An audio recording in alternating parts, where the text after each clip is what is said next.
আইন কানুন একাডেমির পক্ষ থেকে সবাইকে শুভেচ্ছা। আজকে আমরা দণ্ডবিধির দ্বিতীয় ক্লাস করতে যাচ্ছি। একটু আগে আমরা সারসংক্ষেপিত আকারে মানে যেই 107 ধারা এবং 108 ধারা সম্পর্কে আলোচনা করেছিলাম সেটা সম্পর্কে ব্রিফটা দেওয়া হয়েছিল, কিন্তু সাউন্ডটা যথেষ্ট ক্লিয়ার ছিল না বিধায় ক্লাসটা আমাদেরকে আবার শুরু করতে হলো এবং নতুন ভাবে রেকর্ড করতে শুরু হলো। ফলে পুনরায় আমরা ক্লাসটি করাচ্ছি, কিন্তু পুনরায় হলেও ঠিক পুনরায় না। আমরা 107 এবং 8 যেটা আমরা প্রায় 12, 13, 14, 15 মিনিট ব্যয় করেছিলাম সেটা না করে আমরা জাস্ট 2-3 মিনিট এইটার একটা ব্রিফ বক্তব্য আপনাদের সামনে তুলে ধরার চেষ্টা করব। মূল কথাটা হলো যে আমরা বলেছিলাম যে যৌথ দায় সংক্রান্তে 3টা টপিক আছে। একটা হচ্ছে কমন ইন্টেনশন, যেটা 34 থেকে 38, আর একটা টপিক হচ্ছে 107 থেকে 120, যার শিরোনাম হচ্ছে অ্যাবেটমেন্ট মানে অপসহায়তা, এবং আরেকটা হচ্ছে ক্রিমিনাল কনস্পিরেসি। তো অপসহায়তার ব্যাপারে 107 ধারায় এর সংজ্ঞা দেওয়া আছে। সেই সংজ্ঞায় বলেছে যে কোনো ব্যক্তি যদি প্ররোচনার মাধ্যমে কাউকে উস্কানি দিয়ে কোনো কাজ করায় তাহলে সেটা অপসহায়তা হতে পারে। কারোর সাথে যদি চক্রান্তে লিপ্ত হয় তাহলে সেটা অপসহায়তা হতে পারে, যার ইংরেজি হচ্ছে কনস্পিরেসি। আর কাউকে কোনো কাজে হেল্প করার মাধ্যমে কোনো অবৈধভাবে কোনো কাজ করা বা কোনো কাজে হেল্প করা, যেই কাজে হেল্প করার মধ্যে দিয়ে কোনো অপরাধমূলক কাজ সংগঠিত হচ্ছে, এরকম কোনো ক্ষেত্রেও সেটা অপসহায়তা বলে গণ্য হবে। তো ফলে পরীক্ষায় প্রশ্ন আসে যে অপসহায়তা কয়টি উপায়ে করা যায়। ওই ওপরে দিয়ে চলতেছে, ওটা চালাতে পারো। তো এখানে বলতেছে যে 3টা উপায়ে, মানে কয়টা উপায়ে অ্যাবেটমেন্ট করা যায়? 3টা উপায়ে অ্যাবেটমেন্ট করা যায়। তো এই 3টা জিনিস আপাতত মনে রাখতে হবে এবং সেটা 107 ধারার বিষয়বস্তু। তার মানে অ্যাবেটমেন্টের সংজ্ঞা, অপসহায়তা কাকে বলে সেটার সংজ্ঞা ওই 107 ধারায় দেওয়া আছে। আর 108 ধারার সংজ্ঞাটা এই বাংলা অংশটুকু বাদ দিয়ে পড়েন। অ্যাবেটর মানে অপসহায়তাকারী। এখন অপসহায়তাকারীর ক্ষেত্রে বিশেষ বিবেচনা রাখতে হয় যে অপসহায়তাকারীর যে কোনো ভাবেই হোক না কেন 107 ধারায় বর্ণিত তার কোনো একটা কাজের মাধ্যমে যদি কোনো অপসহায়তা করে থাকে তাহলেই তিনি অ্যাবেটর বলে গণ্য হবেন এবং তিনি শাস্তি পাওয়ার যোগ্য হবেন। ব্যাপারটা এরকম। এবং এই সংক্রান্তে দণ্ডবিধির 108 ধারায় ব্যাখ্যা 1 রয়েছে, ব্যাখ্যা 2, 3, 4, 5 এরকম 5টা ব্যাখ্যা রয়েছে। 5টা ব্যাখ্যাতে সারমর্ম হিসেবে একটাই কথা আসে। কথাটা হলো যে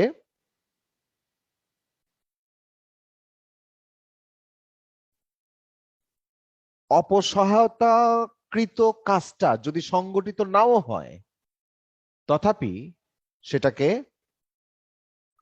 শাস্তিযোগ্য অপরাধ হিসেবে গণ্য করতে হবে বা অপসহায়তা সংগঠিত হয়েছে বলে গণ্য করতে হবে। মানে কেউ যদি কাউকে বলে যে প্লিজ এই কাজটা করে আয়, কি ওরে মেরে আয়, ও যদি মেরে দিতে অস্বীকারও করে যে না আমি তাকে তো মারতে পারবোই না, কাজটা সংগঠিত হয়নি, এমনকি যাকে আমি উস্কানি দিলাম, ইনস্টিগেট করলাম, সে ঝেড়ে অস্বীকার করলো যে না আমি এই কাজটা করতেই পারবো না, তথাপি যিনি একবার প্রস্তাব করেছিলেন অর্থাৎ যিনি অ্যাবেটর তার কিন্তু সাজা হবে। অর্থাৎ যিনি প্ররোচনাকারী বা অপসহায়তাকারী তার কোনোভাবেই আইনের দৃষ্টিতে রেহাই পাবার কোনো সুযোগ নাই। এটা হচ্ছে 108 ধারার মূল কথা। আপনারা প্রত্যেকটা ব্যাখ্যা পড়বেন এবং ব্যাখ্যা দেখার ক্ষেত্রে মনোযোগ দিয়ে যদি সংশ্লিষ্ট উদাহরণ থাকে, যেমন 2 নাম্বার ব্যাখ্যায় 3টা উদাহরণ আছে, 2টা উদাহরণ আছে, এই 2টা উদাহরণ ভালো করে পড়বেন। এবং এই কথাটা খুব ক্রুশাল কথা যে প্ররোচনাদাতার মানে যিনি প্ররোচনা দিচ্ছেন মানে অ্যাবেটরের কথা বলা হচ্ছে, অপসহায়তাকারীর অপরাধটা সংগঠন করার জন্য এটা মোটেও প্রয়োজনীয় না যে সাহায্যকৃত কাজটা সম্পাদিত হতে হবে কিংবা অপরাধ সংগঠনের জন্য প্রয়োজনীয় পরিণতি ঘটবে। ওকে, অর্থাৎ অপরাধটা সংগঠিত হওয়ার এই ক্ষেত্রে কোনো প্রয়োজন নাই। কিন্তু 34 থেকে 38 ওই ধারাগুলোর ক্ষেত্রে আপনাদের আমি মনে করায় দিতে চাই যে ওইখানে অপরাধটা সংগঠিত হওয়ার বিশেষ প্রয়োজন আছে। ওইখানে অপরাধটা সংগঠিত হলেই মাত্র তখন মাত্র কারো বিরুদ্ধে এই কমপ্লেনটা তোলা যায় যে সেখানে কমন ইন্টেনশনের বিষয়টা ছিল। ওকে, কিন্তু যদি অ্যাবেটমেন্টের অপরাধ হয়, অপসহায়তা করার অপরাধ হয় 107 ধারা মতে, এবং যিনি অ্যাবেটর হবেন সেক্ষেত্রে তিনি শাস্তি পাবেন, কারণ এক্ষেত্রে অপরাধটা সংগঠিত না হলেও সেটা অপরাধ হিসেবেই গণ্য করা হবে।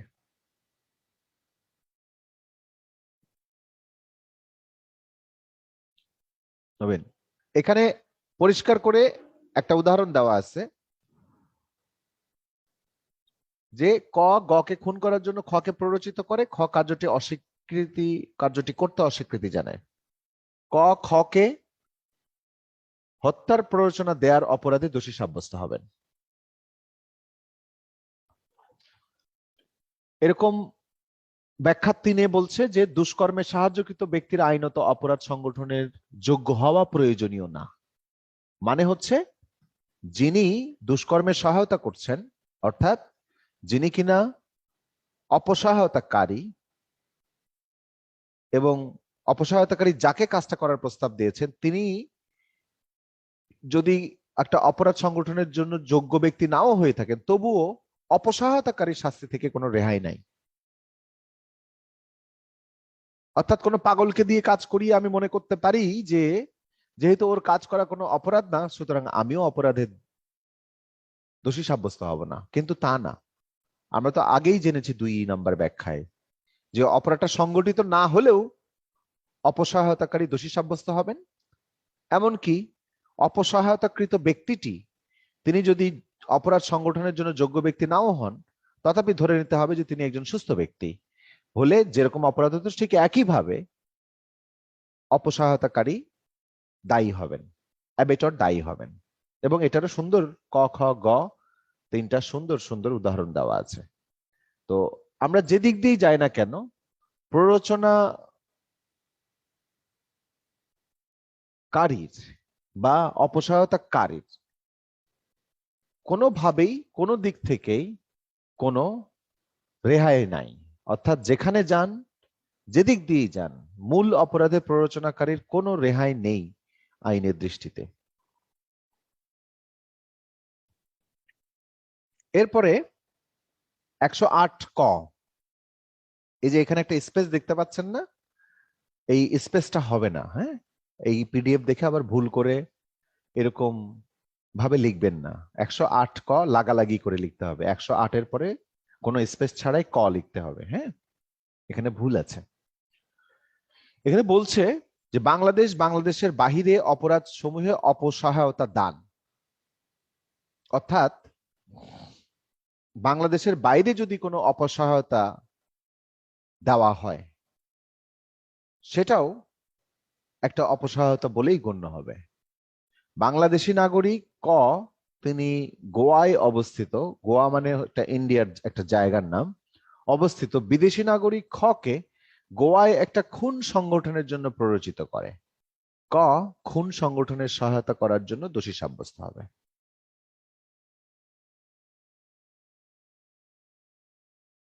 তো 108 ক মাঝখানে একটা বিশেষ বিধান বলেছে। এখন আমরা এইটার অতি গুরুত্বপূর্ণ একটা অংশ দেখব, সেটা হচ্ছে যে অ্যাবেটমেন্ট পৃথকভাবে কোনো শাস্তিযোগ্য অপরাধ কিনা। এটা তো আমরা জানি না, জানি কি? অ্যাবেটমেন্ট একটা পৃথকভাবে শাস্তিযোগ্য অপরাধ, যদিও বেশিরভাগ গাইড বইয়ে, এটা অবশ্য পুরনো কথা বলতে 18 সালের আগে যত ধরনের গাইড বই দেখেছি সব গাইড বই এই কথাটা ভুলভাবে লেখা ছিল। এটা লিখিত পরীক্ষায় প্রশ্ন আসে সাধারণত, যে অ্যাবেটমেন্ট কি পৃথকভাবে শাস্তিযোগ্য কোনো অপরাধ? এর উত্তর হচ্ছে যে অ্যাবেটমেন্ট পৃথকভাবে একটি শাস্তিযোগ্য অপরাধ, কেননা মূল যে অপরাধে অ্যাবেটমেন্ট করা হচ্ছে সেই অপরাধটা যদি সংগঠিত নাও হয়, আমি কাউকে বললাম যে তুমি ওরে গিয়া ঘুষি মেরে দাঁত ফেলে দিয়ে আসো, সে ঘুষি মারলো না, দাঁতও পড়লো না, উল্টো সে অস্বীকৃতি জানালো, তাহলে মূল অপরাধটা সংগঠিত না হলেও কিন্তু অ্যাবেটমেন্ট একটা নিজেই একটা অপরাধ বলে পরিগণিত হয়। তার মানে অ্যাবেটমেন্ট পৃথকভাবে শাস্তিযোগ্য একটা অপরাধ। আমরা 108 ধারার 5টা ব্যাখ্যা পড়ে যা বুঝি তাতে এটাই দাঁড়ায় যে অপরাধটা সংগঠিত হোক বা না হোক, অপরাধটা সংগঠিত করার ক্ষেত্রে কোনো অপরাধ করতে যোগ্য নয় এমন ব্যক্তিদের দ্বারা, যেমন পাগল বা শিশু কর্তৃক, 9 বছরের কম বয়সী শিশু কর্তৃক যদি আমি অপরাধটা সংগঠিত করাই, তথাপি অ্যাবেটর যিনি যিনি এই কাজের জন্য অপসহায়তা করেছেন বা প্ররোচনা দিয়েছেন, তারটা অপরাধ বলেই গণ্য হবে।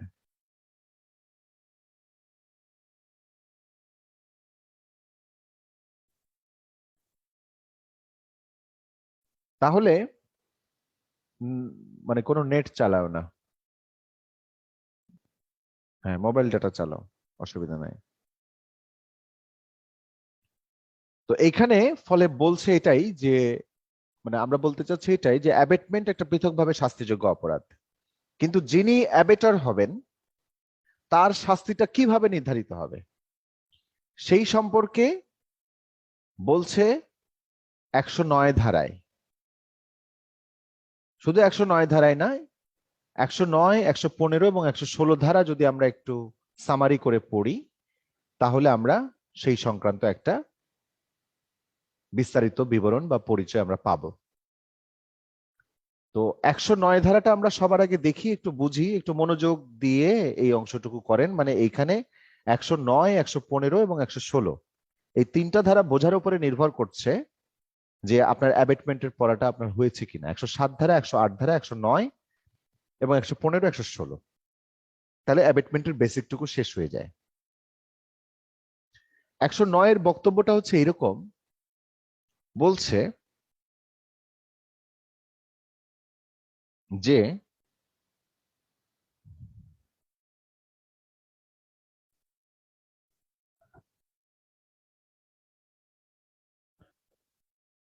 দুষ্কর্মে সহায়তার ফলে, মানে অপসহায়তার ফলে সহায়তাকৃত কাজটা সম্পাদিত হওয়ার ক্ষেত্রে এবং দণ্ডদানের কোনো বিধান না থাকার ক্ষেত্রে দুষ্কর্মে সহায়তার মানে অপসহায়তার শাস্তি, punishment of abetment if the act abetted, মানে যে কাজের জন্য অ্যাবেটমেন্ট করা হয়েছে, is committed in consequence and when no express provision is made for its punishment। কথাটা ভালো করে বুঝবেন, যে অপরাধ সংগঠনে সহায়তা করা হয়েছে, সহায়তার দরুন সেই অপরাধ যদি সংগঠিত হয় এবং এই আইনে অনুরূপ সহায়তার দণ্ডদানের জন্য যদি কোনো স্পষ্ট বিধান করা না হয়ে থাকে, তবে অনুরূপ অপসহায়তাকারী যেই অপরাধটি সংগঠনে অপসহায়তা করিয়াছে সেই অপরাধের জন্য যেই দণ্ডের বিধান করা হচ্ছে, অপরাধটি সংগঠনের অপসহায়তার জন্য তাহাকেও সেই দণ্ডেই দণ্ডিত করা হবে। এই কথার মানে হচ্ছে যে দণ্ডবিধিতে তো বিভিন্ন ধারায় শাস্তি বর্ণনা করা আছে না, তো এই যে শাস্তি বর্ণনা করা আছে, এই শাস্তি বর্ণনা করতে গিয়ে দণ্ডবিধির কোন কোন ধারায় বলা আছে যে এই অপরাধের কাজে যদি কেউ অ্যাবেটমেন্ট করে, মানে অপসহায়তা করে, তাহলে তার সাজা হবে এত। তার আগে অবশ্যই বলে নিয়েছে যে এই অপরাধের মূল অপরাধে অপরাধীর সাজা কত হবে। যেমন চুরি করা একটা অপরাধ, তাই না, দণ্ডবিধিতে? তো চুরির সাজা বলা হচ্ছে 379 ধারায় যে 3 বছরের সাজা হবে। কিন্তু ওই ধারায় কি এমন কোনো কথা আছে যে যিনি চুরি করলেন বা চুরির অপরাধ সংঘটিত করলেন তার সাজা হবে 3 বছর? আর ওখানে কি এরকম কোনো কথা বলা আছে যে যিনি অ্যাবেটমেন্ট করবেন তার সাজা হবে এত বছর? এরকম কোনো কথা বলা আছে? বলা নাই। অর্থাৎ ওখানে অ্যাবেটমেন্টের জন্য পৃথকভাবে কোনো শাস্তির বিধান নাই। তো যখন কিনা পৃথকভাবে কোনো শাস্তির বিধান থাকে না, তখন 109 ধারাটা অ্যাপ্লাই করতে হয়। 109 ধারাটা এটাই বলছে যে যখন একজন অপসহায়তাকারীর কি সাজা হবে সেটা সম্পর্কে নির্দিষ্ট করে কোনো ধারা বা শাস্তির ধারায় যদি সেটা উল্লেখ করা না থাকে, তাহলে মূল অপরাধকারী যেই সাজা পাবে একই সাজাটা ওই অ্যাবেটরও পাবে, অপসহায়তাকারীও পাবে। এখন কি ধরা যাক যে আমি আমাদের একজন ছাত্র, ধরা যাক যে মিস্টার উজাইর আনসারী, তাকে আমি বলেছি যে অমুক বাড়িতে গিয়ে চুরি করেন। উনি চুরি করলেন না, মানে চুরি করতে অস্বীকৃতি জানালেন যে না স্যার, আমি তো এই কাজ পারবো না, আমি তো বার কাউন্সিলের পরীক্ষার্থী, আপনি আমার সম্পর্কে ভুল ধারণা করছেন। এরকম একটা কিছু বলল। তো উনি অস্বীকৃতি জানালেন। অস্বীকৃতি জানানোর ফলে কাজটা তো সংগঠিত হওয়া দূরের কথা, উনি উল্টা এতই ভালো মানুষ সাজলেন, উনি থানায় গিয়ে খবর দিয়ে দিলেন যে মুরাদ স্যার আমাকে চুরি করতে বলছে। তখন পুলিশ কি করবে? পুলিশ আমাকে গ্রেফতার করে নিয়ে যাবে। কারণ গ্রেফতার করে এখন আইন ঘেটে দেখে যে চুরির সাজা 3 বছর লেখা আছে, কিন্তু চুরিতে যদি কেউ অপসহায়তা করে, অ্যাবেটরের ভূমিকা পালন করে, তাহলে তার সাজা তো বলা নাই। তাহলে কি হবে? কিংবা পুলিশ আরো দেখলো যে অপরাধটাই সংগঠিত হয় নাই, অপরাধের জন্য কোনো প্রস্তুতিও নেওয়া হয় নাই। মিস্টার মুরাদ সাহেব শুধুমাত্র কি করেছে? ওই কথাটা বলেছে, ইনস্টিগেট করেছে, উস্কানি দিয়েছে চুরি করার জন্য। তো 108 ধারা মতে আমরা জানি যে অপরাধটা সংগঠিত না হলেও সেটা অপরাধ। আচ্ছা, বুঝলো, পুলিশ বুঝলো যেটা অপরাধ, কিন্তু তারা কি শাস্তি দিবে? মুরাদ স্যারকে কি শাস্তি দিবে? মুরাদ স্যারকে শাস্তি দেওয়ার জন্য তাকে 109 ধারার আশ্রয় নিতে হবে। কারণ চুরিতে অ্যাবেটমেন্ট করলে কি সাজা হবে সেটা আলাদা করে কোথাও উল্লেখ করা নাই। যখন উল্লেখ করা না থাকে, সেই চুরির যে মূল সাজা মূল ধারায় বর্ণনা করা আছে, যেমন ধরা যাক 379 ধারায় 3 বছরের কথা বলা আছে, সেই সাজাটাই আমার প্রাপ্য হবে। এটাই হচ্ছে 109 ধারার মূল কথা। কখন? যদি অপরাধটা সংগঠিত হয়। তাহলে আমার উদাহরণে একটু ভুল ছিল, মানে মিস্টার উজাইর আনসারি কি করেছেন? কথা মতো কাজ করেছেন। আবার দেখেন, আমরা 109 ধারাটা এক্ষুনি আবার দেখব কি বলছে। যেই অপরাধ সংগঠনের সহায়তা করা হয়েছে, সহায়তার দরুন যদি সেই অপরাধ সংগঠিত হয়, তাহলে এই আইনে অনুরূপ সহায়তার দণ্ডদানের জন্য যদি কোনো স্পষ্ট বিধান করা না হয়ে থাকে, এটা আরেকটা শর্ত। অনুরূপ কোনো বিধান নাই যে চুরিতে অ্যাবেটমেন্ট করলে কি হবে, তাহলে এইটা সেই অপরাধের জন্য যেই মূল দণ্ডের বিধান করা হয়েছে দণ্ডবিধিতে, সেই সাজাটাই ওই অ্যাবেটরের প্রাপ্য হবে। এটাই হচ্ছে এখানকার মূল কথা। আশা করি বোঝা গেছে কথাটা। তাহলে 109 ধারাটা কি? যখন অ্যাবেটমেন্টের সাজা আলাদাভাবে উল্লেখ করা নাই, আর যখন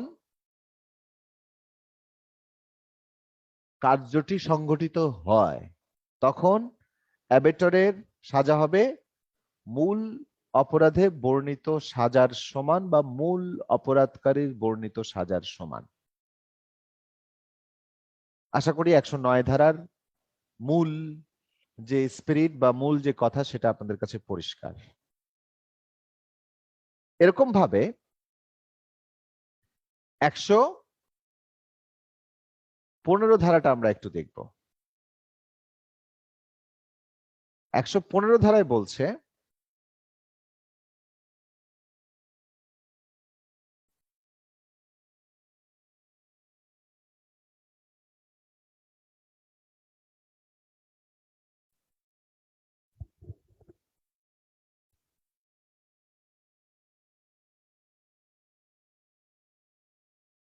একটু দূরে আছে, একটু অপেক্ষা করেন।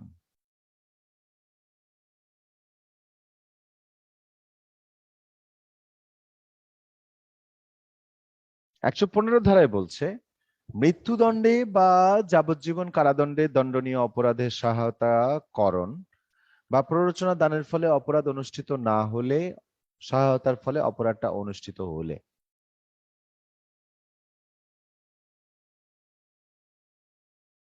বলছে কোন ব্যক্তি যদি মৃত্যুদণ্ডে অথবা যাবজ্জীবন কারাদণ্ডে দণ্ডনীয় অপরাধ সংগঠনে অ্যাবেটমেন্ট করে, কিন্তু সহায়তা করার ফলে উক্ত অপরাধটি অনুষ্ঠিত না হয়, এটা আরেকটা শর্ত। এখন সংগঠিত হচ্ছে না। হ্যাঁ, এবং অনুরূপ সহায়তার দণ্ডদানের জন্য এই বিধিতে যদি কোনো স্পষ্ট বিধান না থাকে, এটা আরেকটা শর্ত। তবে উক্ত ব্যক্তি 7 বছর পর্যন্ত সশ্রম বা বিনাশ্রম কারাদণ্ডে দণ্ডিত হবে। কত বছর? 7 বছর। যখন অপরাধটা সংগঠিত হচ্ছে না এবং অপসহায়তাকারীর কি সাজা হবে সেটা বলার নাই, এবং অপরাধটা যদি মৃত্যুদণ্ডে বা যাবজ্জীবন কারাদণ্ডে দণ্ডনীয় অপরাধ হয়ে থাকে। যেমন আমি যদি দণ্ডবিধির কোনো একটা যাবজ্জীবন কারাদণ্ডের ধারা অনুসারে যদি কোনো একটা অপরাধ সংগঠিত করার জন্য কাউকে বলি, বলার পরে ধরা যাক মিস্টার উজাইর আনসারীকে আমি বলেছি, মিস্টার উজাইর সাহেব উনি কাজটা করতে অস্বীকৃতি জানালেন এবং সংগঠিত হইল না। এই যে সংগঠিত হইল না, কিন্তু সেই অপরাধটা যেটা হওয়ার কথা ছিল বা যেটা অ্যাবেটরের মনে মনে ছিল বা যেটা অ্যাবেটর প্রস্তাব করেছেন, সেই অপরাধটা মৃত্যুদণ্ডে বা যাবজ্জীবন কারাদণ্ডে দণ্ডনীয় একটা অপরাধ। সেই ক্ষেত্রে যখন কিনা অপরাধটা সংগঠিত হয়নি, তখন তার সাজা হবে সর্বোচ্চ 7 বছর। এরপরে বলছে, যদি মৃত্যুদণ্ডে বা যাবজ্জীবন কারাদণ্ডে দণ্ডনীয়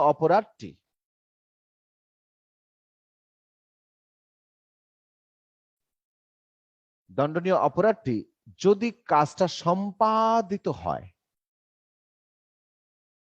এবং যাতে অপসহায়তার জন্য অপসহায়তাকারী দায়ী হয় এবং যাতে কোনো ব্যক্তি আঘাতপ্রাপ্ত হয়, তবে যোগসাজশকারী সশ্রম বা বিনাশ্রম কারাদণ্ডে দণ্ডিত হবে এবং এই কারাদণ্ডের মেয়াদ 14 বছর পর্যন্ত হতে পারবে। তার মানে মৃত্যুদণ্ডে বা কারাদণ্ডে দণ্ডনীয় অপরাধের ক্ষেত্রে অবশ্যই আবারও দুটো কন্ডিশন দেখতে হবে, যে প্রথমত ওই ধারাতে অ্যাবেটমেন্ট সম্পর্কে কোনো কিছু বলা ছিল কিনা, যে অ্যাবেটরের সাজা কি হবে। যদি বলা না থাকে, তারপরে দেখতে হবে যে অপরাধটা অ্যাবেটেড অপরাধটা মানে প্ররোচনাকৃত অপরাধটা সংগঠিত হয়েছে নাকি হয়নি। যদি না হয়ে থাকে তাহলে 7 বছর, যদি হয়ে থাকে বা হওয়ার অ্যাটেম্প নিয়ে থাকে, যেমন এখানে আপনারা হলুদ কালিতে দেখতে পাচ্ছেন যে মাঝখানে লেখা আছে আঘাতপ্রাপ্ত হয়, মানে কিছু একটা হয়, মানে ওটার মিনিমাম অ্যাটেম্পটুকু নেওয়া হয়েছে, এরকম যদি হয় তাহলে এই কারাদণ্ডের মেয়াদ 14 বছর পর্যন্ত যেতে পারবে অপরাধটা সংগঠিত হলে। কমনলি এটাই জেনে রাখেন, সাথে আঘাতপ্রাপ্ত হয় ওই যে হলুদ কালিতে মার্ক করা আছে, এটা কাজে লাগতে পারে।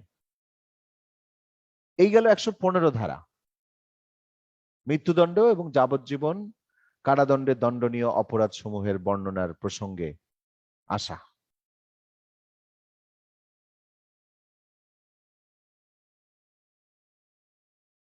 আচ্ছা, এরপর 116 ধারায় বলেছে যে কারাদণ্ডে দণ্ডনীয় অপরাধের সহায়তা অপরাধটি অনুষ্ঠিত না হওয়ার ক্ষেত্রে। কারাদণ্ডে দণ্ডনীয় অপরাধ মানে কি? যে কোনো ধরনের ইমপ্রিজনমেন্ট, মৃত্যুদণ্ডও না, যাবজ্জীবন কারাদণ্ডও না, যে কোনো ধরনের মেয়াদি কারাদণ্ডের কথা এখানে বলা হয়েছে। 1 দিন, 1 মাস, 2 মাস, 4 মাস, 6 মাস, 1 বছর, 2 বছর, 3 বছর, 5 বছর, 7 বছর, 10 বছর, 12 বছর, 14 বছর, হোয়াট এভার, যে কোনো মেয়াদি কারাদণ্ডে দণ্ডনীয় কোনো অপরাধ যদি সংগঠিত না হয় অ্যাবেটমেন্ট করার পরেও, তখন বলেছে যে উক্ত অপরাধের জন্য বিহিত দীর্ঘতম মেয়াদের 1/4 পর্যন্ত হতে পারবে। মানে কি? দীর্ঘতম মেয়াদের 1/4 পর্যন্ত হতে পারবে, অর্থাৎ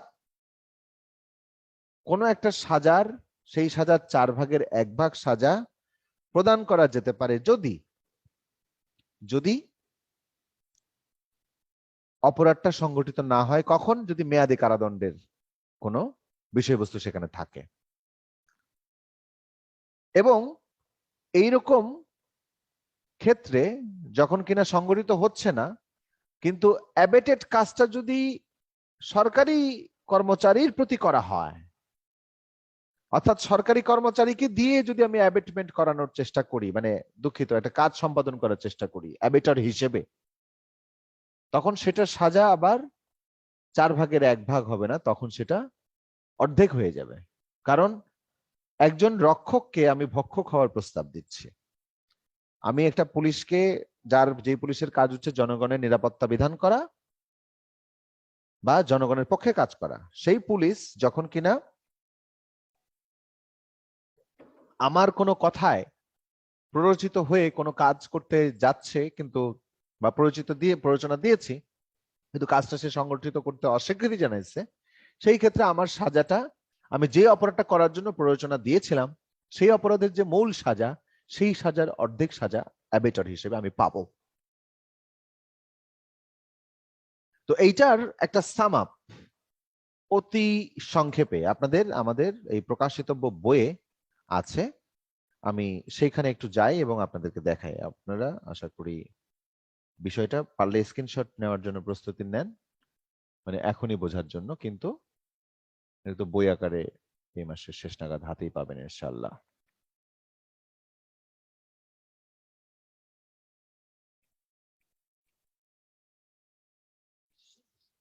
আমরা 109, 15, 16, হ্যাঁ, এই অংশটুকু আরেকবার একটু দেখব, মানে অল্প কথায় দেখে নিব। হ্যাঁ, আপনারা দেখতে পাচ্ছেন একটা স্ক্রিন,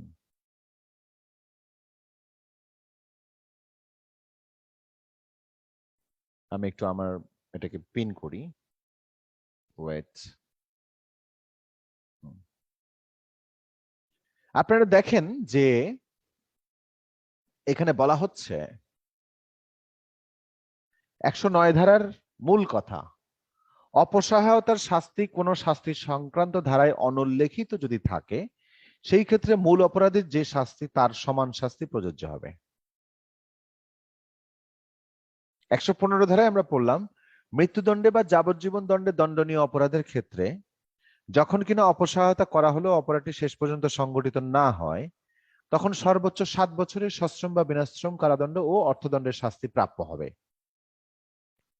115 ধারাতে আরেকটা কথা বলা হয়েছিল, বলছিল যে মৃত্যুদণ্ডে বা যাবজ্জীবন দণ্ডে দণ্ডনীয় অপরাধের ক্ষেত্রে যখন কিনা অপসহায়তা করা হয় এবং অপরাধটি সংগঠিত হওয়ার সময় ন্যূনতম আঘাতপ্রাপ্ত হয়, which causes heart to any person, তখন সর্বোচ্চ 14 বছরের সশ্রম বা বিনাশ্রম কারাদণ্ড ও অর্থদণ্ডের শাস্তি প্রাপ্য হবে। 116তেও 2 ধরনের কথা বলা হচ্ছে, বলছে কারাদণ্ডে দণ্ডনীয় অপরাধের ক্ষেত্রে অপরাধটা যদি সংগঠিত না হয়ে থাকে, যে কোনো কারাদণ্ডে দণ্ডনীয়, ওকে, মৃত্যুদণ্ড না, যাবজ্জীবন কারাদণ্ডও না, তাহলে উক্ত মূল কারাদণ্ডের দীর্ঘতম মেয়াদের সর্বোচ্চ 1/4 কারাদণ্ডে দণ্ডিত করতে পারে আদালত, অথবা মূল দণ্ডে বর্ণিত অর্থদণ্ডও প্রযোজ্য হতে পারে, অথবা উভয়ই। 116 বাকি অংশে বলছে, অপসহায়তাকারী যদি এমন কোন ব্যক্তি হয়ে থাকেন যার কর্তব্য ছিল অপরাধটি প্রতিরোধ করা, সেরূপ ব্যক্তির ক্ষেত্রে উক্ত মূল কারাদণ্ডের দীর্ঘতম মেয়াদের সর্বোচ্চ অর্ধেক কারাদণ্ডে দণ্ডিত করা যেতে পারে, অথবা মূল দণ্ডে বর্ণিত অর্থদণ্ডও সাথে প্রযোজ্য হতে পারে, অথবা উভয়, এইভাবে বলা আছে। তার মানে একটা জিনিস একটু খেয়াল করার মতো, আপনারা খেয়ালটা করেছেন কিনা, 109 ধারায় হচ্ছে যে কোনো অপরাধ, সেই অপরাধ যদি অপসহায়তাকৃত হবার কারণে হয়, অ্যাবেটমেন্টের মাধ্যমে সংগঠিত হয়, তাহলে সংগঠিত হইলে সমান সাজা হবে, সমান সাজা। 109 কথাটাই উল্টো করে যদি বলেন যে অপরাধটা অ্যাবেটমেন্ট সব করা হয়েছে কিন্তু অপরাধটা সংগঠিত হয়নি, তখন কি হবে? তখন 1/4 হবে। যদি ওটাই আমি সরকারি কর্মচারীকে অ্যাবেটমেন্ট করার চেষ্টা করি, তাহলে কি হবে?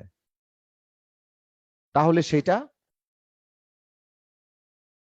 অর্ধেক হয়ে যেতে পারে, যে কারাদণ্ডের দীর্ঘতম মেয়াদের সর্বোচ্চ অর্ধেক কারাদণ্ডে দণ্ডিত করতে পারে আদালত। তাহলে এখানে কিন্তু সবগুলো দিকই উল্লেখ করা আছে। আপনারা দেখেন এইটার একটা চার্ট করে দেওয়া আছে, যে মূল শর্ত হচ্ছে মৃত্যুদণ্ডে বা যাবজ্জীবন দণ্ডে দণ্ডনীয় অপরাধে অপসহায়তা করা হলো এবং অপসহায়তার শাস্তি আলাদাভাবে উল্লেখ না থাকলে তখন অপসহায়তার ফলে অপরাধটা সংঘটিত হলে 14 বছরের কারাদণ্ড, 115 ধারায় বলেছে এটা। অপসহায়তার ফলে অপরাধটা সংঘটিত না হলে 7 বছরের কারাদণ্ড, এটাও 115 ধারায় বলা আছে। আবার আরেকটা পোর্শনের জন্য যে কোনো কারাদণ্ডে দণ্ডনীয়, মানে আগেরটা তো ছিল হয় মৃত্যুদণ্ড নয়তো যাবজ্জীবন দণ্ডে দণ্ডনীয় অপরাধ সংক্রান্তেও যদি অ্যাবেটমেন্ট করা হয় তাহলে সেটার বিষয়ে 115 ধারায়তেই সংগঠিত হওয়া এবং না হওয়া উভয় সম্পর্কে বলেছে। আবার মৃত্যুদণ্ডে বা যাবজ্জীবন দণ্ডে দণ্ডনীয় অপরাধের বাইরে যদি যে কোনো কারাদণ্ডে দণ্ডনীয় অপরাধ হয় সেই ক্ষেত্রে সহায়তা করলে এবং অপসহায়তার শাস্তি যদি আলাদাভাবে উল্লেখ না থাকে তাহলে বলছে যে অপসহায়তার ফলে অপরাধটা সংঘটিত হলে মূল অপরাধীর সমান সাজা, 109 ধারায় বলেছে এটা। অপসহায়তার ফলে অপরাধটি সংঘটিত না হলে 4/1 সাজা, এটা 116 ধারায় বলেছে। সরকারি কর্মচারী কর্তৃক অপরাধটি অপসহায়িতকৃত হলে ½ শাস্তি, এটা 116 ধারায় বলেছে। ওকে, এই কথাটা কারা কারা বোঝেন নাই হাত তোলেন দেখি এতক্ষণ অ্যাবেটমেন্টের সাজা সম্পর্কে যা বললাম, বা কোনো যদি প্রশ্ন থাকে হাত তুলতে পারেন। এটা আমি একটু বুঝতে চাই যে আপনারা বুঝেছেন কিনা। জি মন্তাজুর রহমান লায়ন, আপনি কথা বলতে শুরু করেন।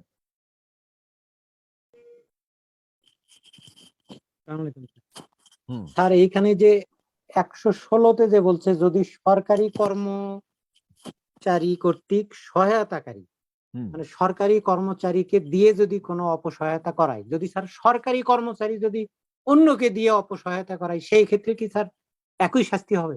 হ্যাঁ, একই শাস্তি হবে। রক্ষক যখন ভক্ষক, এটার মূল থিমটা হচ্ছে এইখানে। হ্যাঁ, মানে আমি স্যার একজন সরকারি কর্মকর্তাকে দিয়ে একটা মানে অন্যায় কাজ করালাম, মানে আমি হ্যাঁ, অপসহায়তা করলাম। হ্যাঁ, তার মানে আপনি এমনটাও তো অ্যাবেটর হতে পারে। হলেন 108 ধারা মতে। হ্যাঁ, এবং সেক্ষেত্রে অপরাধটা সংগঠিত যদি না হয় তাহলে হাফ সাজা পাবেন। হাফ সাজা। আর হ্যাঁ, যদি মানে হয় সেক্ষেত্রে যদি স্যার হয় অর্ধেক। তাহলে, যদি হয় তাহলে তো পুরা 109 জি মতে, স্যার। 109 জি ধারা স্যার। মতে। আচ্ছা স্যার, এমন তো হতে পারে যে সরকারি কর্মকর্তা যদি স্যার আমাকে দিয়ে এই অপরাধটা সংগঠিত করে সেই ক্ষেত্রে এটা ওনার শাস্তি। সেই ক্ষেত্রে উনি তো অ্যাবেটর, তাই না? জি স্যার। সেক্ষেত্রে ওনার শাস্তি, ওই যে ওনার শাস্তি উল্টাভাবে হবে, যে উল্টাভাবে হওয়া উচিত অবশ্য। তবে এটা নিয়ে কেস ল দেখতে হবে। হ্যাঁ, আপনি একটা ভালো প্রশ্ন তুলেছেন, মানে এরকম প্রশ্ন আশা করি যে হাইকোর্ট সলিউশন করেছে, দেখতে হবে কেস ল। ধন্যবাদ। আলামিন তরফদার বলেন, বোঝা গেছে? স্যার, আমি মোটামুটি 3টে ধারাই ক্লিয়ার, তবে একটা বিষয় একটু 9 ধারা মতে যেটা যে মানে মূল দণ্ড যেটা অ্যাবেটরের ক্ষেত্রে সেই দণ্ডই হবে। এখন ধরেন যে এখানে যদি মানে প্ররোচনার কারণে অপসহায়তার কারণে যদি মৃত্যুদণ্ড মানে মারা যায় কেউ, তো যদি যে খুন করছে তার তো মৃত্যুদণ্ড হবে, তাহলে কি তার যে মৃত্যুদণ্ড হবে। হ্যাঁ, যে অ্যাবেটর তার সর্বোচ্চ 14 বছরের সাজা হবে। জি জি, ঠিক আছে, এতটুকু। হ্যাঁ, হ্যাঁ। আচ্ছা, এবার হচ্ছে হুয়াই Y6 প্রাইম।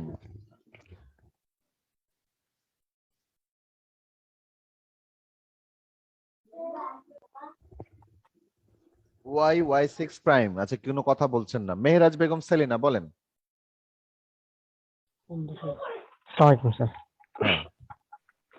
স্যার, 107 ধারার মতে বলেছিলেন অপসহায়তা 3টি উপায়ে করা যায়। জি, সেই 3টা উপায় কি বলবেন?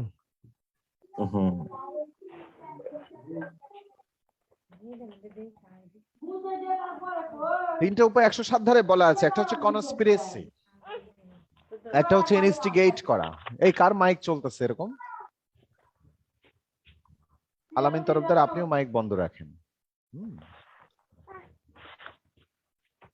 তো এইখানে বিষয়টা হচ্ছে যে কনস্পিরেসি একটা বলছেন, এরপরে দুটো কনস্পিরেসি, ইনস্টিগেশন, আর আরো হচ্ছে যে aiding an act or illegal omission, মানে কোন এইডিং একটা অ্যান্ড অ্যাক্ট। হ্যাঁ, aiding an act or illegal omission বা অমিশন, ইললিগাল নাম দিলেও হবে। ওকে স্যার, ঠিক থ্যাংক আছে। ইউ। মেহরাজ বেগম সেলিনা। স্যার আসসালামু আলাইকুম। জি। স্যার আমি এখানে 109টা বুঝছি, তবে মানে কি 115টা স্যার আমি বুঝতে পারি না 115টা কিরকম হবে ওইটা। 115টা হচ্ছে যে একটা অপরাধ যেটা কিনা মৃত্যুদণ্ডে বা যাবজ্জীবন কারাদণ্ডে দণ্ডনীয়, যেমন ধর্ষণের অপরাধ যাবজ্জীবন কারাদণ্ডে দণ্ডনীয় অপরাধ। হ্যাঁ, জি এই স্যার। ধর্ষণের অপরাধে যদি আপনি কাউকে প্ররোচিত করেন যা তুই যা ওই মেয়েটারে ধর্ষণ করে আয়, এরকম কিছু কইলেন, তো এই যে বললেন, এই বলার কারণে সে যদি সেটা করতে অস্বীকৃতি জানায় তাহলে 7 বছরের জেল, আর সে যদি ওই কাজটা চেষ্টাও করে, মিনিমাম আঘাতও করে, তাহলে আপনার 14 বছরের জেল হবে অ্যাবিটর হিসেবে। জি স্যার। আর স্যার 116 116 হচ্ছে মৃত্যুদণ্ডও না, যাবজ্জীবন কারাদণ্ডেও দণ্ডনীয় না, এইরকম অপরাধগুলো আছে না অনেক, 5 বছর 7 বছর জি 10 বছর নানান ধরনের রং বেরঙের সাজা আছে, মেয়াদি কারাদণ্ড আছে। এরকম মেয়াদি কারাদণ্ডে দণ্ডনীয় অপরাধের ক্ষেত্রে যদি অপরাধটা সংগঠিত না হয় তাহলে 116 ধারার প্রথম অংশ মতে 4/1 সাজা হবে, আর যদি সংগঠিত হয় তাহলে 109 ধারা মতে সাজা হবে, তার সমান সাজা। জি স্যার। Thank you. ওই চারটা আবার ভালো করে দেখেন, আমি তো বোর্ডে গেলাম না, বই থেকে দেখে ছেড়ে দিলাম। থ্যাংক ইউ। Mister Hamidur Rahman please. এখানে অপসহায়তাকারী অ্যাবেটর আর দুষ্কর্মের সহযোগী, মানে অপসহায়তাকারী যাকে বললেন তিনি হলেন আচ্ছা, দুষ্কর্মের সহযোগী। আচ্ছা, এইখানে হইতে পারে মানে এইখানে ওই দুষ্কর্মের সহায়তা করা, অপসহায়তা করা, অপসহায়তাকারী, এই চারটা শব্দ কম বেশি একই অর্থে ব্যবহার হয়েছে। হ্যাঁ, এটা আসলে বিভিন্ন বইয়ে বিভিন্ন ভাবে ব্যবহার হয়েছে, তো আর এটা আমার পুরনো লেখা বই, ফলে আমি সতর্কতার সাথে এখানে শব্দগুলো ব্যবহার করেছিলাম না। ওকে, আপনারা অ্যাবেটমেন্ট এর একটাই বাংলা সারা জীবন শিখবেন, সেটা হচ্ছে অপসহায়তাকারী। আর অ্যাবেটর, দুঃখিত, মানে অপসহায়তা শিখবেন অ্যাবেটমেন্টের বাংলা, আর অ্যাবেটর এর একটাই বাংলা শিখবেন, সেটা হচ্ছে অপসহায়তাকারী। হ্যাঁ, আর অপসহায়তাকারী যেই কাজের জন্য অপসহায়তা করে সেটাকে বলবেন অপসহায়তাকৃত কাজ, আর অপসহায়তাকারী মানে অ্যাবেটর যাকে অপসহায়তা করেন তাকে বলবেন অপসহায়তাকৃত ব্যক্তি। তাহলে অপসহায়তাকৃত ব্যক্তি, অপসহায়তাকৃত কাজ, অপসহায়তা এবং অপসহায়তাকারী, মানে ফলে দুষ্কর্মের সহযোগী বললে ওটা আবার এই যে অ্যাকমপ্লিস অর্থে আসে সাক্ষ্য আইনের। হ্যাঁ, ফলে ওইটা যথেষ্ট না। সহযোগী তো হতে পারে, বলা যেতে পারে, মানে না, সহযোগী বলা যাচ্ছে না। না না সহযোগী। না না না না না না না না, সহযোগী এক জিনিস, সহযোগী বলতে মানে তার সাথে সহ একসাথে যাত্রা করেছে, একই সাথে উপস্থিত। সহমত আসে। সহমত শুধু না, মানে তার পাশাপাশি আছে এরকম ফিল হয়। কিন্তু অপসহায়তাকারী মানে এটা একটা ভিন্নই অর্থ, মানে আপনি নাকে সরিষার তেল দিয়ে বাড়িতে ঘুমাইতেছেন কিন্তু আপনার নির্দেশ মোতাবেক কাজ হইতেছে, একটা অপরাধ সংগঠিত হইতেছে। স্যার এরা কি স্যার হুকুমের আসামি বলে স্যার একটাই? হুকুমের আসামি, হ্যাঁ হুকুমের আসামি বলতে পারেন, কোনো অসুবিধা নাই। জি জি, হুকুমের স্যার আসামি। মদতদাতা তো বলা যায় স্যার। মদতদাতা বলা যায়, কিন্তু একাডেমিক্যালি একটা শব্দের মধ্যেই থাকেন। মদতদাতা, যোগসাজশকারী, যেমন যারা কনস্পিরেসি করে, হ্যাঁ, কনস্পিরেসির মাধ্যমে যদি অ্যাবেটমেন্ট হয় তখন আপনি যোগসাজশকারী বলতে পারেন, মদতদাতা বলতে পারেন, ভালো শব্দ এগুলো, কিন্তু একটা শব্দই ইউনিকলি ব্যবহার করলে সবচেয়ে বেস্ট হয়, সব জায়গায় ফিট খায়, সেটা হচ্ছে অপসহায়তা করা বা অপসহায়তাকারী। হ্যাঁ, ওকে। ফলে অপসহায়তা মানে আমাদের বইয়ের ল্যাঙ্গুয়েজে ভুল আছে, আপনারা বেয়ার অ্যাক্ট পড়বেন, বেয়ার অ্যাক্ট গুলোতেও মানে ভুলভাল এভাবে দেওয়া আছে, সেই কারণে আমার বইও অনেক ভুলভাল ছিল। যাই হোক, mister Hamidur Rahman, thank you. Mahmuda Khanam বলবেন প্লিজ। আসসালামু আলাইকুম স্যার, আমার কোশ্চেনটা হলো স্যার 108 ধারা থেকে এখানে একটা ব্যাখ্যায় বলা হয়েছে যে দুষ্কর্মে সহায়তাকারী আইনত অযোগ্য হলেও দোষী সাব্যস্ত হতে পারে। এরপর নিচে স্যার একটা এক্সাম্পলে আমরা দেখলাম যে একটা পাগল যখন একটা পাগলের মাধ্যমে একটা করা হয়, একটা অপরাধ সংগঠনের কাজ করানো হয়, তখন পাগলটাকে দোষী সাব্যস্ত করা হয় না, দুষ্কর্মে সহায়তাকারীকে দোষী সাব্যস্ত করা হয়েছে, বাট পাগলকে এখানে হচ্ছে যে কোনো অপরাধে সাব্যস্ত করা হয় নাই। কিন্তু স্যার তাহলে তো এটার সাথে এটা কন্ট্রাডিক্টরি, এটার সাথে তো এটা যাচ্ছে না। কোথায় কন্ট্রাডিকশন দেখলেন? শোনেন, আমরা যে পাগলের কাজ যে কোনো অপরাধ নয় এটা তো জানেন। জি স্যার। এটা আইন মোতাবেকই 84 ধারা মতে, হ্যাঁ, দণ্ডবিধি। জি স্যার। আচ্ছা, এখন একজন অপসহায়তাকারী এভাবে সুযোগ নিতে পারে যে আমি পাগলকে দিয়ে কাজটা করাই, তাহলে ওর কাজ যেহেতু অপরাধ হবে না, ফলে আমার কাজও অপরাধ হবে না, এরকম ভাবতে পারে। কিন্তু হ্যাঁ, কিন্তু এটা ভেবে কোনো লাভ নাই, কারণ ধারার ব্যাখ্যাতে এটাই বলে দিচ্ছে যে অপসহায়তাকারী যিনি অ্যাবেটর, তার কোনোভাবেই রেহাই নাই। তিনি আচ্ছা একটা আচ্ছা, সুস্থ মানুষকে বলুক, অপসহায়তাকারী। সেই কাজটা হোক আর না হোক, আর হচ্ছে যে সেই কাজটা এমন লোক দ্বারা সংগঠিত হোক যে লোকটা অপরাধ সংগঠনের জন্য যোগ্য ব্যক্তি না, যেমন 9 বছরের কম বয়সী শিশু অথবা পাগল অথবা নেশাগ্রস্ত, অনিচ্ছাকৃত নেশাগ্রস্ত ব্যক্তি, ওকে, তাদেরকে দিয়ে কাজ করিও কোনো লাভ নাই। তো এটা কোনো কন্ট্রাডিক্টরি বিষয় না, পাগলের কাজ তো অপরাধ হবেই না, কিন্তু পাগলের কাজ যদিও অপরাধ না, তবুও অ্যাবেটরের সাজাটা এমনই, অ্যাবেটরের বিষয়টা এমনই যে অ্যাবেটরের সাজা থেকে কোনো রেহাই নাই। আপনি যদি মুখ ফসকা কোন রকম ভাবে প্ররোচনা বা উস্কানি দিয়েছেন তো মরেছেন। হ্যাঁ, ওকে মাহমুদা খানম। জি স্যার, ওকে, থ্যাংক ইউ। আচ্ছা, তো আমার মনে হয় যে প্রশ্ন শেষ, আর কারো কোনো প্রশ্ন নাই, এবং সবাই এটা বুঝেছেন বলে আমি ধারণা করছি। মানে এইটা বোঝা কিন্তু খুব জরুরি। 107-8 যদি সেন্সটা বোঝেন, 109-15-16 কিন্তু শাস্তি পরীক্ষায় আসবে, পরীক্ষায় আসবে। 109 থেকে 2বার প্রশ্ন আসছে না 3বার আসছে, আর 115 থেকে একবার আসছে, কিন্তু 116 থেকে আসে নাই। লাগবে, অত্যন্ত জরুরি, অত্যন্ত জরুরি। আশা করি আপনারা সবাই খুব গুরুত্ব দিয়ে এটা বুঝবেন। এইবার মোতাসিম বিল্লাহ, প্লিজ প্রশ্ন করুন।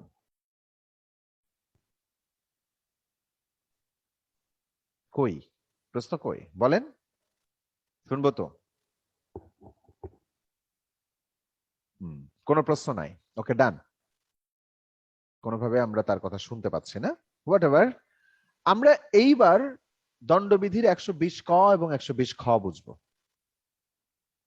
তো এটা বোঝার ক্ষেত্রে আপনাদেরকে আমি যেটা বলবো যে ওই 120 কটা খুব বেশি বোঝার নাই। বোঝার নাই মানে আমরা একটু আগে পড়লাম না যে দণ্ডবিধিতে 107 ধারায় বলেছে যে কখন কোনো কাজ বা বিষয়বস্তু অ্যাবেটমেন্ট বলে গণ্য হবে, এরকম পড়লাম না? তার মধ্যে কি পড়লাম? ইনস্টিগেশন পড়লাম, তার মধ্যে আরেকটা জিনিস পড়লাম, কনস্পিরেসির মাধ্যমেও অ্যাবেটমেন্ট হতে পারে। কিন্তু 1913 সালে 120 ক এবং 120 খ এই দুটো ধারা পেনাল কোডে যুক্ত করা হয়। তো এইখানে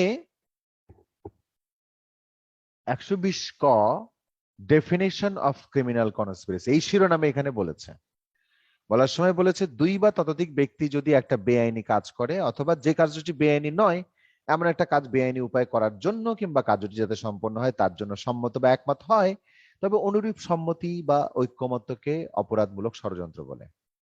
তো এই ল্যাঙ্গুয়েজটা একটু জটিল এবং বিরক্তিকর এবং এটা একটু ব্যাখ্যার দাবি রাখে, আমরা অত ব্যাখ্যায় না যাই। আমরা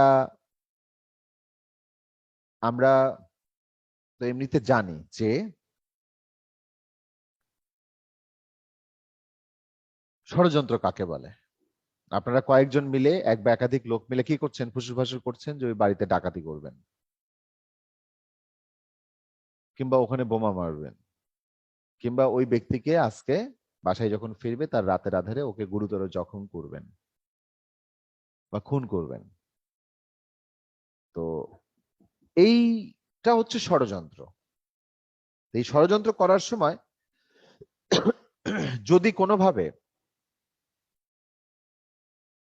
মানে এটা একটু বড় আকারে হয়, মানে এটা যদি ছোট আকারে না হয়, মানে এমনিতে কনস্পিরেসির মাধ্যমে অ্যাবেটমেন্ট করা যায়, কিন্তু এটার মাত্রাগত তীব্রতা যদি বেশি হয় বা বড় হয়, তখন এটা 120 কয়ের মধ্যে নিয়ে চলে আসে। মানে তখন সেটা অ্যাবেটমেন্টের আর প্রয়োজন পড়ে না, যে কনস্পিরেসির মাধ্যমে অ্যাবেটমেন্ট হয়েছে।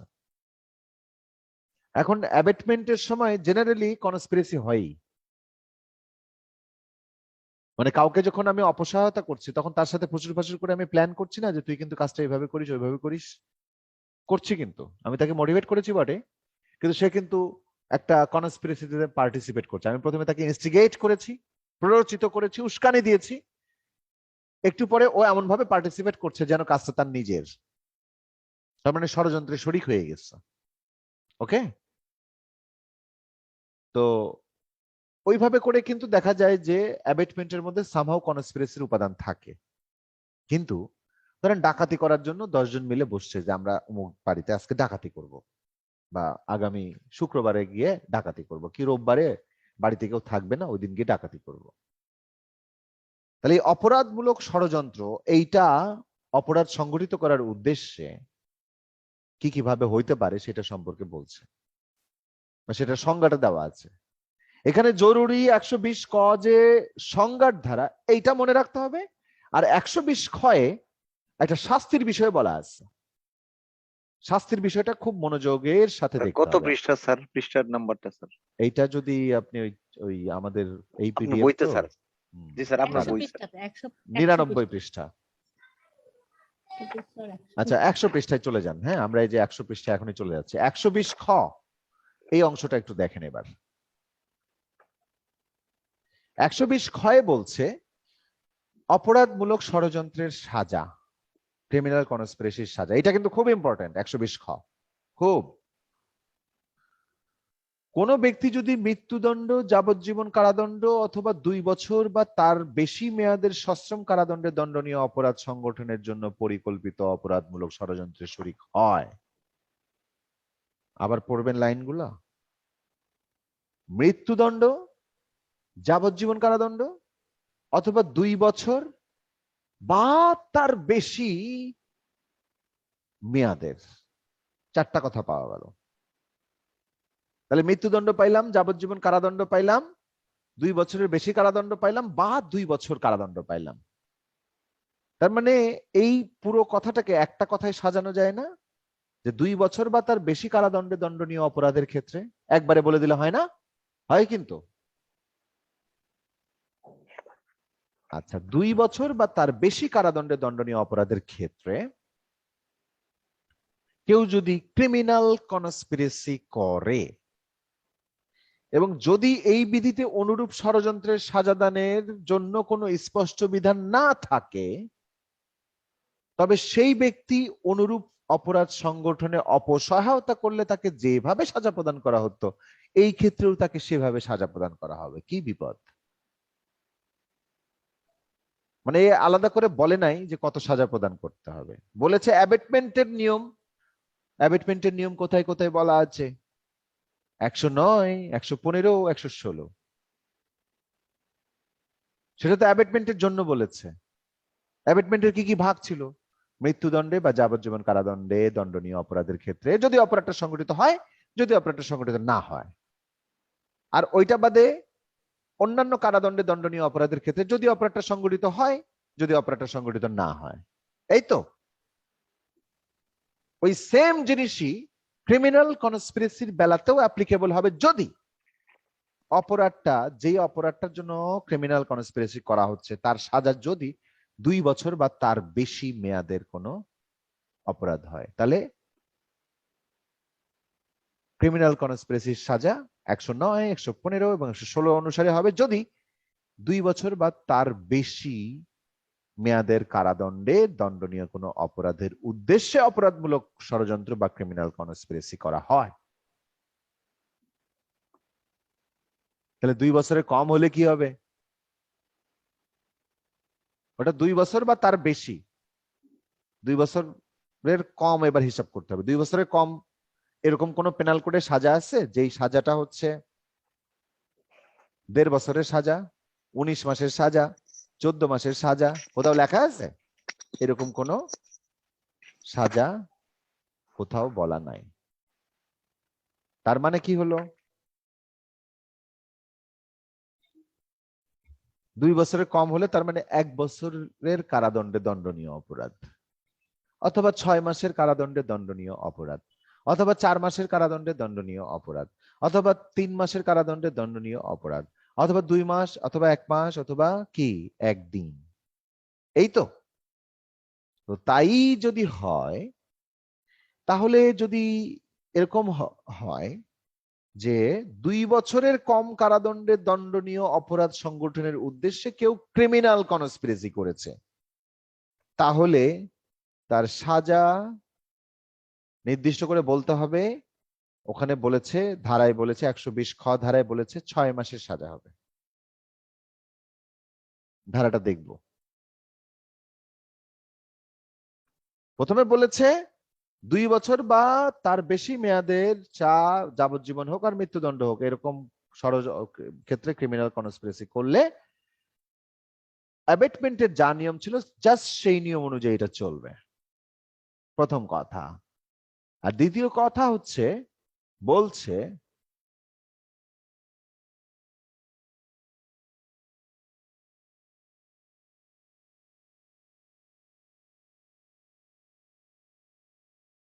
দ্বিতীয় কথা বলছে যে অপর কোন রূপ অপরাধমূলক ষড়যন্ত্রের শরিক হয়, মানে আগেরটার মতো ছাড়া, তবে সেই ব্যক্তিকে অনধিক 6 মাস পর্যন্ত যে কোনো মেয়াদের কারাদণ্ড প্রদান করা যাবে।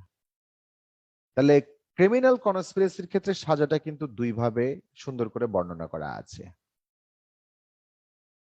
কথাটা ক্লিয়ার হয়েছে আশা করি আপনাদের কাছে।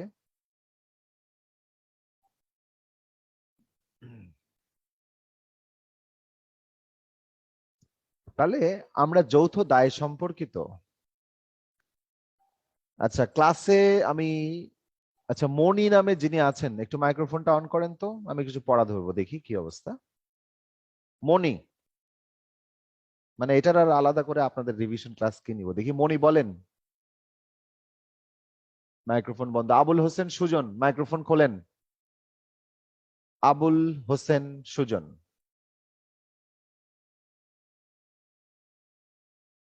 মৌমিতা পাল।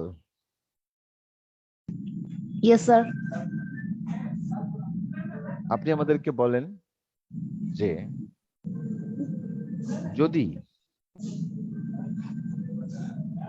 কেউ ধর্ষণের অপরাধ সংগঠিত করার জন্য ক্রিমিনাল কনস্পিরেসি করে, হ্যাঁ, জি স্যার। এবং অপরাধটা যদি সংগঠিত না হয়, তাহলে তার সাজা কত হবে বলেন? যদি স্যার সংগঠিত না হয় তাহলে স্যার হবে সে যে অপরাধ যত মানে অন্য কোনো ইয়াতে যদি বলা না থাকে, অন্য কোনো সেকশনে যে এই অপরাধের শাস্তি আছে, অ্যাবিটরের উল্লেখ যদি না করা থাকে, তাহলে সে যে শাস্তিটা থাকবে, এই ধর্ষণের শাস্তি যে সেকশনে, ধর্ষণের জন্য যে সেকশনের শাস্তির বিধানটা আছে ওইটাই তার জন্য প্রাপ্ত হবে, মানে একই শাস্তি হবে আর কি স্যার। ধর্ষণকারীর যে শাস্তিটা হবে বুঝতে ওই পেরেছি। অ্যাবিটরের আপনার সেই শাস্তি। উত্তরটা একটু অন্যের কাছ থেকে খোঁজেন। ধন্যবাদ আপনাকে। বাবলা দে, আপনি বলেন। স্যার এখানে 14 বছরের সাজা হবে স্যার, যেহেতু এটা হয়নি স্যার যাবজ্জীবন বা মৃত্যুদণ্ডের দণ্ডনীয় অপরাধের ক্ষেত্রে চেষ্টা করলে যদি এটা সংগঠিত না হয়, সেক্ষেত্রে স্যার 14 বছর পর্যন্ত কারাদণ্ড হতে পারে স্যার।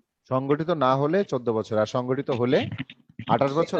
ওই যে এটা মূল আইন যে সাজাটা আছে সেটাই হবে স্যার। কে হাসি দিলেন এরকম?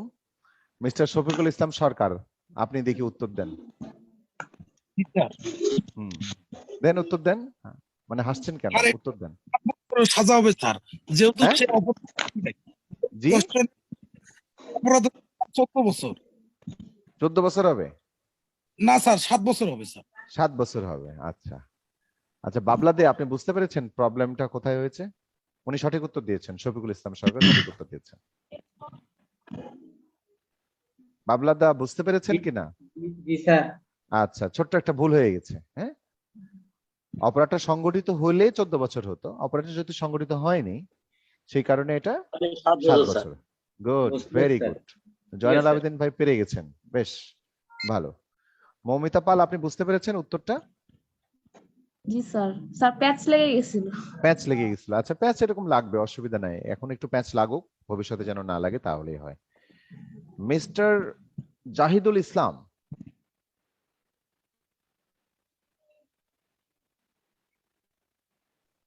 Not responding. Mister Sadman Haider, জি স্যার।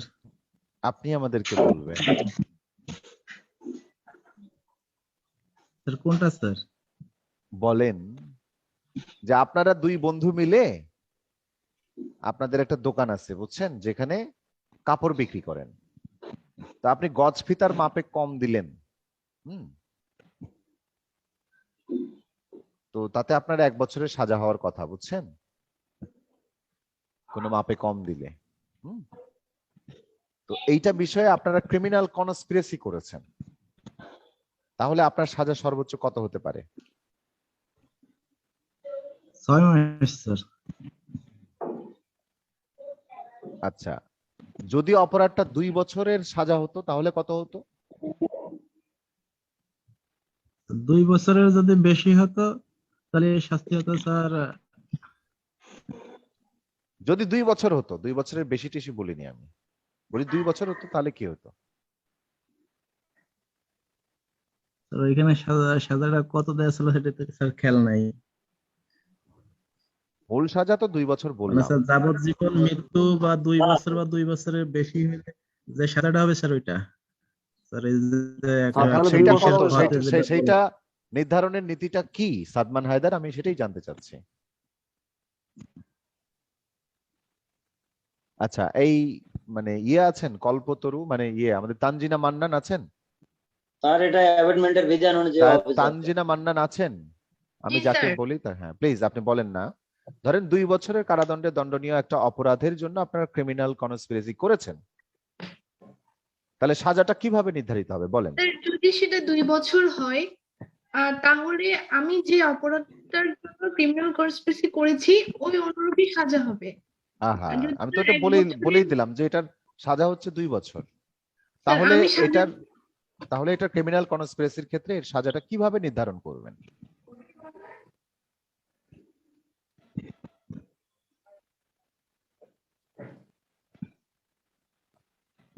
প্লিজ কন্টিনিউ, ভেবেচিন্তে বলেন, কথা বলতে বলতে বলেন, কথা বলতে বলতে ভাবেন, প্লিজ। তানজিনা, স্যার ওটা তো 2 বছরই সাজাটা হবে, যেহেতু 2 বছরের এখানে বলা হচ্ছে যে 2 বার চতুর্থ ম্যাটের। আপনি তো আমার কাছে অন্যান্য শর্তগুলো শুনতেও চাইলেন না। 2 বছরের, আচ্ছা ঠিক আছে, ওকে ডান। আমি অন্যদের কাছ থেকে উত্তরটা নেওয়ার চেষ্টা করি। অন্যদের কাছ থেকে বলতে, যারা সেদিন পেনাল কোড নতুন বলেছিলেন, যে পেনাল কোড যেহেতু পড়েননি আমার কাছে, তাদের কারো কারো কাছে আমি নামগুলো জিজ্ঞেস করছি। ফারহানা আছেন? Farhana, Farhana not responding. আচ্ছা, এই Maksudur Rahman from Jamalpur, most probably আপনি তো পারবেন, তবু বলেন। Not responding. এই মীর তানভীর কই আপনি? হ্যালো স্যার, আমি আসি স্যার। আচ্ছা আচ্ছা, মীর তানভীর আপনি বলেন। স্যার শাস্তি দেবে স্যার 109 ধারা অনুসারে 2 বছর। 109 ধারা অনুসারে 2 বছর, যদি অপরাধটা সংগঠিত হয়। যদি অপরাধটা সংগঠিত না হয়? স্যার অপরাধটা যদি আচ্ছা স্যার অপরাধটা সংগঠিত, স্যার হ্যাঁ বলেন। অপরাধটা সংগঠিত না হলে স্যার তার শাস্তি হবে 2 বছর। আর অপরাধটা সংগঠিত হইলে 2 বছর স্যার। তাও 2 বছর, ওটা তো 2 বছর, এটা তো 2 বছর। জি স্যার। স্যার সংগঠিত হওয়া না হওয়ার সাথে কোনো সম্পর্ক নাই? সংগঠিত হওয়া না হওয়ার সাথে কোনো সম্পর্ক নাই? স্যার অ্যাবর্টরে তো এটা থাকার কথা না। আচ্ছা, ধন্যবাদ। তানিয়া হীরা, দেখি আসেন তো।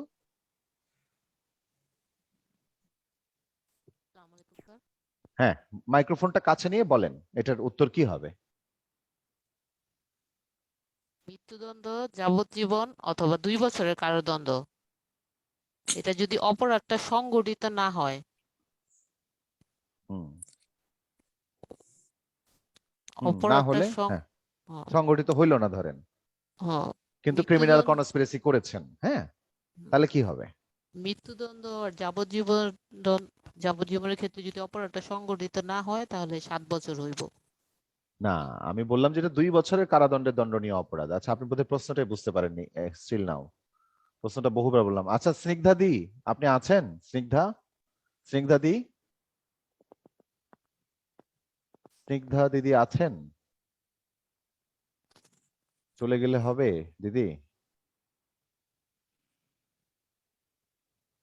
চিন্তা হয় আপনাদেরকে নিয়ে খুব। দেখি মোতাসিম বিল্লাহ আসেন তো, দেখি মোতাসিম বিল্লাহ,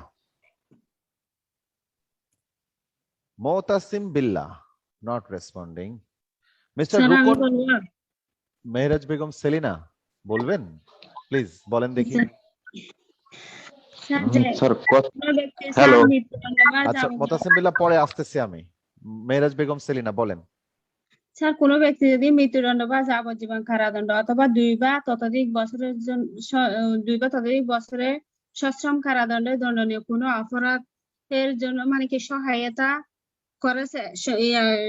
করেছে কিন্তু অপরাধটি সংগঠিত হয় নাই, সেক্ষেত্রে তার শাস্তি হবে 6 মাস। 6 মাস, গ্রেট, আমি এটাই জানতে চাচ্ছিলাম। আর যদি স্যার 2 বছরের অধিক এরকম যদি কোনো অপরাধ করে থাকে, সেক্ষেত্রে ক্রিমিনাল কনস্পিরেসি এর জন্য সে সমান শাস্তি হবে। 2 বছরের নিচে হইলে বা 2 বছরের ভিতর সীমাবদ্ধ থাকলে তখন সে 6 মাস শাস্তি পাবে। আচ্ছা, সুন্দর সুন্দর সুন্দর।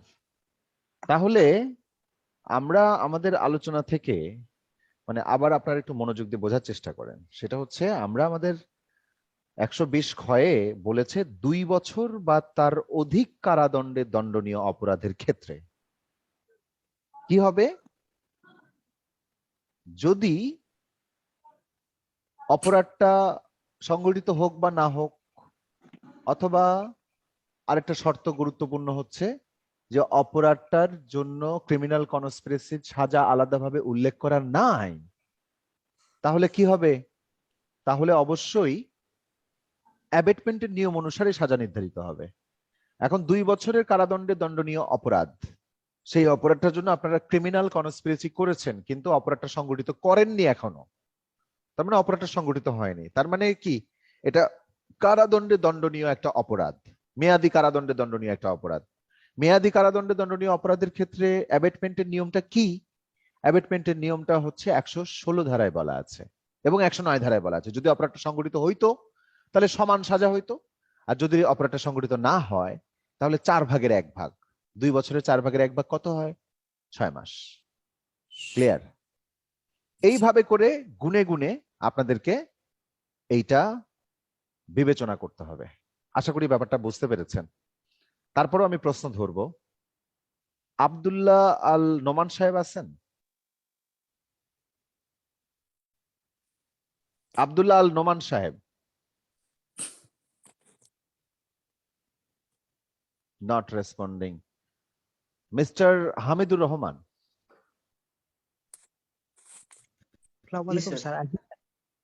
আব্দুল্লাহ আল নোমান সাহেব দেরি করেন কেন ভাইজান? আচ্ছা প্লিজ হামিদুর রহমান ভাই, ওনাকে প্রশ্নটা ধরি। হ্যাঁ, ওনাকে প্রশ্ন ধরা হয় না। আব্দুল্লাহ আল নোমান সাহেব, ঠিক আছে, মাইক্রোফোন অন করেন। আপনি আমাদেরকে বলেন যে ব্যভিচারের অপরাধের সাজা কত জানেন?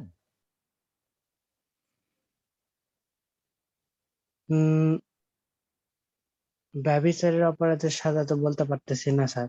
আচ্ছা, এটা সাজা 5 বছর। পেনাল কোডে খুব কম ধারাতেই, মূলত 2টা ধারাতে 5 বছরের সাজা আছে। হ্যাঁ, আচ্ছা আচ্ছা, যাই হোক, কথা হলো যে 5 বছরের কারাদণ্ডে দণ্ডনীয় একটা অপরাধ, সেই অপরাধের জন্য যদি ক্রিমিনাল কনস্পিরেসি করা হয় এবং অপরাধ যদি সংগঠিত হয়, তাহলে কোন ধারা মতে সাজা নির্ধারণ করতে হবে? 109 ধারা মতো। আচ্ছা, যদি অপরাধটা সংগঠিত না হতো তাহলে কোন ধারা মতে এটা সাজা নির্ধারণ করতে হতো? 120-এর বি। না 116। না না না, আমি এটা জানতে চাইনি। যেহেতু অ্যাবেটমেন্টের নিয়মের কথা বলেছে, অ্যাবেটমেন্টের কোন ধারা মতে হতো? স্যার অ্যাবেটমেন্টের শাস্তি তো 109-এ। প্রশ্ন বুঝতে পারেননি আপনি। আচ্ছা, ধন্যবাদ আপনাকে। মানে ব্যাপারটা হয়েছে কি যে 120 ক্ষয়ে বলেছে যে অ্যাবেটমেন্টের নিয়ম অনুসারে হবে, তাহলে অ্যাবেটমেন্টের নিয়ম অনুসারে হলে 120 খ মতে তো হবেই, সেটা তো বলাই বাহুল্য। সেখানে বলা আছে, কিন্তু ওইটা তো আবার আঙ্গুল দিয়ে দেখাইছে যে অ্যাবেটমেন্টে যা যা বলা আছে সেই নিয়ম অনুযায়ী হবে। তাহলে অ্যাবেটমেন্টের নিয়ম কি? অ্যাবেটমেন্টের নিয়ম হচ্ছে 4টা। 109 হচ্ছে মেয়াদী কারাদণ্ডের ক্ষেত্রে সংগঠিত হইলে, 116 হচ্ছে মেয়াদী কারাদণ্ডের ক্ষেত্রে সংগঠিত না হলে, 115 হচ্ছে মেয়াদী কারাদণ্ড ব্যতীত মৃত্যুদণ্ড বা যাবজ্জীবন কারাদণ্ডে সংগঠিত হলে, আর 115-তে আরেকটা অংশ বলছে যে মৃত্যুদণ্ড বা যাবজ্জীবন কারাদণ্ডের দণ্ডনীয় অপরাধের ক্ষেত্রে সংগঠিত না হলে। তাহলে 7 বছর 14 বছর সমান আর 4/1 ভাগ, আর আরেকটা অংশ আছে হাফ যদি সরকারি কর্মচারী এর সাথে যুক্ত থাকে। এই তো। তো ফলে ওই ধারাগুলোর নির্দেশেই আপনাকে কল্পনাটা সাজাইতে হবে, কারণ এখান থেকে অনেক জটিল ভাবে প্রশ্ন আসতে পারে। জি স্যার, অনেক প্যাচ স্যার, অনেক প্যাচ। ফলে পুরো পেনাল কোড বোঝার জন্য মানে আমি আজকে একটু ভালো লাগছে যে আপনারা অনেকেই বিষয়টা ধরতে পেরেছেন, বুঝতে পেরেছেন যে এই সাজাগুলো কিভাবে নির্ধারণ করতে হচ্ছে। হ্যাঁ, এটা কিন্তু আমি এই যে ফার্ম গেটের ক্লাসেও আমাকে একাধিকবার ক্লাস নিতে হয়েছে এটা বোঝানোর জন্য। আচ্ছা, এমনিতে আমি মিস্টার মোতাসিম বিল্লাহ আপনার কাছে যাই। মোতাসিম বিল্লাহ, নট রেসপন্ডিং। ওকে, ডান। আমরা এইটার ক্ষেত্রে আপনাদের আর কোনো জিজ্ঞাসা আছে কিনা? আমরা আজকে যতটুকু পড়াইছি বা সব মিলিয়ে ঝিলিয়ে। আসসালামু আলাইকুম স্যার। জি বলেন, ফাহিমা পারভীন। স্যার আমি আসলে এই পড়া বিষয়ে কিছু প্রশ্ন না, অন্য বিষয়ে একটা জানতে চাচ্ছিলাম যে অপরাধের ক্ষেত্রে আমরা যে ধারাগুলা উল্লেখ করি সেগুলো সবসময় সাজার ধারা হয়, সংজ্ঞার ধারা কেন দেওয়া হয় না? আমরা যখন কোনো মামলা যখন রেডি করা হয়। এটা খুব চমৎকার একটা পড়াশোনা সংক্রান্তই প্রশ্ন করেছেন, মানে আপনি পড়াশোনার বাইরে না, বরঞ্চ এটা সবার জানা দরকার। সেটা হচ্ছে যে আমরা যখন কোনো অপরাধের ধারা উল্লেখ করি, বিশেষ করে মামলায়, ধারা তো উল্লেখ করতে হয় মামলায় না, তো ওই মামলায় সংজ্ঞা অনুসারে যে সেটা ওই অপরাধেরই বর্ণনা বা ওই অপরাধের সংজ্ঞা অনুযায়ী যে তিনি অপরাধ করেছেন এতে কোনো সন্দেহ না রেখে, বরঞ্চ ওই অপরাধের যেই শাস্তির ধারা মোতাবেক তার শাস্তি কামনা করা হচ্ছে এবং সেটা যথেষ্ট যৌক্তিকভাবে হতে হবে, ফলে সেই ধারা অনুযায়ী চার্জ গঠন করা হয়। ফলে অপরাধের সংজ্ঞা অনুযায়ী কখনো কোনো অপরাধের চার্জ গঠন করা হয় না বা কাউকে অভিযুক্ত করা হয় না। যেমন আমরা 378 ধারায় চুরির সংজ্ঞা পড়েছি, কিন্তু কোনো চার্জশিটে দেখবেন না যে 378 ধারা লেখা আছে। কি লেখা থাকবে? ওখানে চুরির 4 ধরনের সাজা বর্ণনা করা আছে, 379, 380, 381, 382। এখন ওই চুরিটা যদি কোনো একটা সাধারণ চুরি হয় তাহলে 379 ধারায় যাবে, যার সাজা 3 বছর।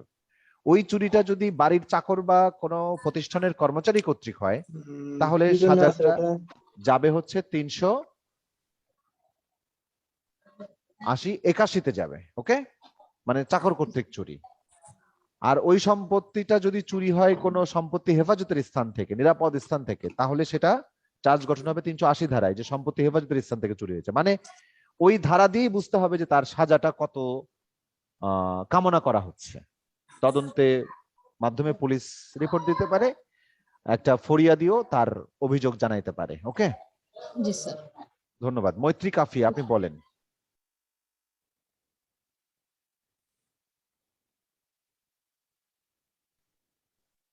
নট রেসপন্ডিং মিস্টার মৈত্রী কাফি। আচ্ছা, আমার মনে হয় যে আজকে আমরা নতুন বিষয় মাথায় না ঢুকাই, আমরা যেটুকু সাম আপ করলাম সেটুকু মাথায় বিবেচনায় রাখেন যে আমরা 1 থেকে 52 ক পর্যন্ত একটা ধারণা নিয়েছি এবং 6 থেকে 52 ক এর মধ্যে মূলত সংজ্ঞাগুলো বর্ণনা করা আছে 6 ধারায়, সেই বিখ্যাত কথাটা বলা আছে। আমরা এটা সম্পর্কে নেক্সট দিন পড়ব, বিশেষ করে 76 থেকে 106 ধারা পর্যন্ত। অন্যদিকে আমরা 34 থেকে 38 এই ধারাটা কমন ইন্টেনশনের ধারা হিসেবে পড়তে এসে জয়েন্ট লায়াবিলিটি সম্পর্কে জানলাম বা যৌথ দায় সম্পর্কে, এবং যৌথ দায় থেকে আমরা যৌথ দায় সংক্রান্ত আরো দুটো ধারণা 107 থেকে 120, যার মধ্যে প্রধানত 107-এ অ্যাবেটমেন্টের সংজ্ঞা, 108-এ অ্যাবেটরের সংজ্ঞা, 109-এ হচ্ছে এর শাস্তির সাধারণ নীতি, এবং আরো দুটো নীতি 115 এবং 116-তে পাওয়া যায়। এই ধারাগুলো মোটামুটি ভাবে আমরা জানি। এবং তারপরে 120 খ পড়তে গিয়ে জানলাম যে ক্রিমিনাল কনস্পিরেসির ক্ষেত্রে 2 বছর বা তার অধিক সময়ের কারাদণ্ডে দণ্ডনীয় অপরাধের ক্ষেত্রে অ্যাবেটমেন্টের নীতি অনুসরণ করা হয়। সো সেই অ্যাবেটমেন্টের নীতি অনুসরণ করার কারণে অ্যাবেটমেন্টের যে সাজার নীতিগুলো বর্ণনা করা আছে কোন কোন ধারায়, 109, 115 এবং 116 ধারা, এই তিনটা ধারা অনুসারে ক্রিমিনাল কনস্পিরেসির সাজা নির্ধারিত হবে যদি অপরাধটা 2 বছর বা তার অধিক সময়ের কারাদণ্ডে দণ্ডনীয় অপরাধ হয়। আর 2 বছরের কম কারাদণ্ডে দণ্ডনীয় হলে তার সাজা স্পষ্টভাবে ফিক্স করা আছে যে 6 মাস। হ্যাঁ, তাহলে আমরা আরেকটা জিনিস একটু খেয়াল করে মাথায় রাখবেন, সেটা হচ্ছে যৌথ দায় সংক্রান্ত 34 থেকে 38 যে ধারাগুলো কমন ইন্টেনশন, সেই কমন ইন্টেনশন সম্পর্কে যদি কারো বিরুদ্ধে অভিযোগ আনতে হয় তাহলে অবশ্যই সেই অপরাধটা সংগঠিত হতে হবে। সংগঠিত হওয়ার পরেই মাত্র আমরা বলতে পারবো যে এইখানে কমন ইন্টেনশন ছিল। আর যদি সংগঠিত না হয় তখন কমন ইন্টেনশনের কোনো প্রশ্ন আসে না। কিন্তু অ্যাবেটমেন্ট এবং ক্রিমিনাল কনস্পিরেসি অর্থাৎ 107 থেকে 120 এবং 120 ক আর 120 খ, এগুলো এমন ধরনের ধারণা যেই ধারণায় বলে আমরা বলতে পারি বা আমরা জানি যে এখানে অপরাধটা সংগঠিত না হলেও এটা স্বতন্ত্রভাবে একটা অপরাধ বলে পরিগণিত হয়। অর্থাৎ এখানে অপরাধটা সংগঠিত হওয়াটা জরুরি না।